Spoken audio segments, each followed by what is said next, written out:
You ever feel like your brain is just wired differently? Like the very things that make you feel a little weird, maybe even a little misunderstood. What if those are actually your greatest strengths? Well, that's what we're digging into today. We're going to uncover some hidden signs that what you might see as a quirk is actually a clue to something pretty exceptional. Look, that feeling of not quite being on the same wavelength as everyone else, it's not just in your head. And let me tell you, it is not a bad thing. Actually, we're about to explore exactly why feeling different can be a super powerful indicator of a truly remarkable mind. And this is the central idea that kind of turns everything on its head. You see, psychologists are saying that genius minds don't always look smart in the traditional sense. Straight A's, Nobel Prizes. A lot of the time, they just look weird. It's often disguised as these unconventional behaviors, a way of seeing the world that most people just completely miss. All right, so let's dive in. We're going to start with the first set of traits, and these all happen inside your own head. This is all about that high-speed, non-stop processing that, honestly, you might not even realize is going on. Okay, trait number 1, you question everything. You know what I'm talking about. Most people, they just see the surface of an idea. But your mind, it's like a submarine. It has to go deeper. It's compelled to explore what's underneath. You just can't take things at face value. You're always probing for that hidden logic. And here's the thing, it's so important to get this. This isn't about you trying to be difficult or argumentative. Nope. Psychology actually has a name for this. It's called independent cognitive processing. All it means is that your brain isn't looking for a fight, it's just searching for truth. It's literally hardwired to prioritize logic and evidence over just, blindly accepting things. Does this sound familiar? Trait 2. Your mind just never shuts off. Even when you're trying to relax, to switch off, the gears are just still turning, analyzing, strategizing, connecting dots. It's like you've got this supercomputer inside your head that's always running complex simulations in the background, whether you want it to or not.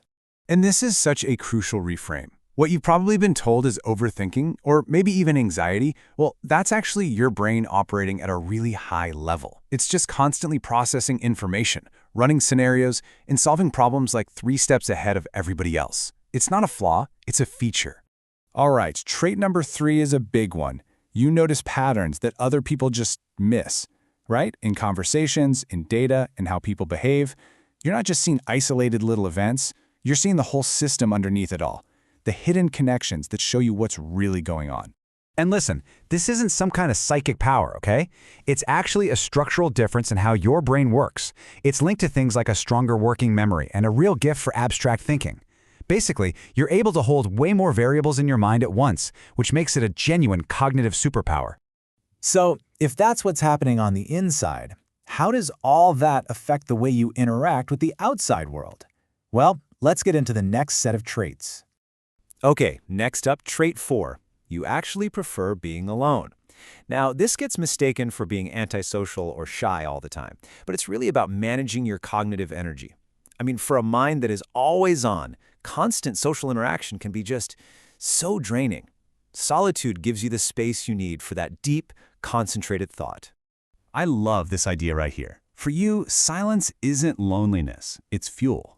It isn't some empty void that you need to fill. It's a resource. It's the fuel you need to process those complex ideas, make new connections, and just recharge your mental batteries. Trait 5, oh boy, you get bored by small talk. So bored, right? If talking about the weather or office gossip feels like a complete and total waste of your brain power, you are not alone. For a mind that craves depth, small talk isn't just boring. It can feel physically draining, like you're trying to run a marathon, but you're just stuck on a treadmill going nowhere. And yep, there's a psychological reason for this too. It's called higher cognitive stimulation needs. Basically, your brain isn't trying to be rude or impatient. It's genuinely hungry. It's hardwired to hunt for real substance, meaningful ideas, complex problems, not just, superficial filler. And finally, number 6. This might be the toughest one to live with. It's that feeling, that persistent feeling that you just don't belong. Even when you're surrounded by people, you can be in the group, but you never really feel of the group. It is so important to understand this. That feeling is a completely natural result of your cognitive profile. Think about it. When your mind is this high-speed roller coaster of complex thoughts and it feels like everyone else is just on a slow, straight track, Of course you're going to feel different. It's not a flaw. It's just a signpost telling you that you're on a different ride entirely. Okay, let's bring all of this together. We're heading into the final section, and this is where we're going to reframe your entire perspective on every single trait we've just talked about. I want you to just look at this number for a second. That's it. Just the number 2. Now, I want you to think back through those 6 traits we just covered, the questioning, the mind that never stops, the pattern spotting, all of it. Did at least 2 of them feel uncomfortably accurate? Like really hit home? If the answer is yes, you need to listen very, very closely to what I'm about to say. Because what you're experiencing, these aren't just random quirks. They're not just social anxieties. They are strong, consistent indicators that your mind is operating on a fundamentally different level, a more advanced level. And this is the single most important takeaway from all of this.